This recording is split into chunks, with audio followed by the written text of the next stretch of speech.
गंगा के किनारे एक वन में एक खरगोश रहता था। उसके 3 मित्र थे, बंदर, सियार और ऊद बिलाव। चारों ही मित्र दानवीर बनना चाहते थे।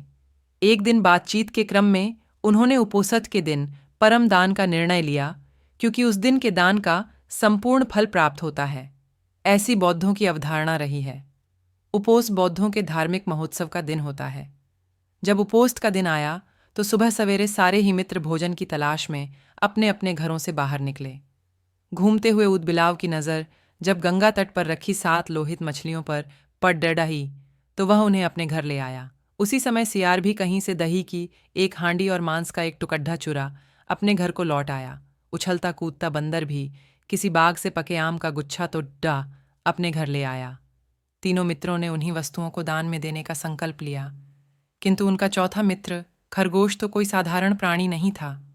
उसने सोचा, यदि वह अपने भोजन अर्थात घास पात का दान जो करे तो दान पाने वाले को शायद ही कुछ लाभ होगा।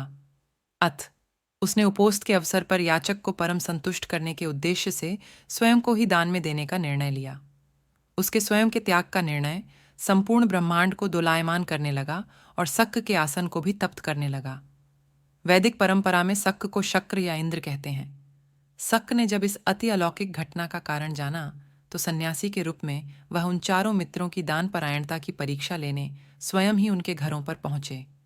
ऊद बिलाव, सियार और बंदर ने शक्र को अपने अपने घरों से क्रमशः मछलियां, मांस और दही एवं पके आम के गुच्छे दान में देना चाहा, किंतु शक्र ने उनके द्वारा दी गई दान को वस्तुओं को ग्रहण नहीं किया।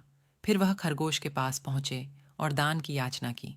खरगोश ने दान के उपयुक्त अवसर को जान याचक को अपने संपूर्ण शरीर के मांस को अंगीठी में सेंक कर देने का प्रस्ताव रखा। जब अंगीठी जलाई गई तो उसने 3 बार अपने रोमों को झटका ताकि उसके रोमों में बसे छोटे जीव आग में न जल जाए। फिर वह बड्ढी शालीनता के साथ जलती आग में कूद पड़ रहा। शक उसकी दानवीरता पर स्तब्ध हो उठे। चिरकाल तक उसने ऐसी दानवीरता न देखी थी और न ही सुनी थी। हाँ, आश्चर्य, आग ने खरगोश को नहीं जलाया, क्योंकि वह आग जादुई थी। शक के द्वारा किए गए परीक्षण का एक माया जाल था।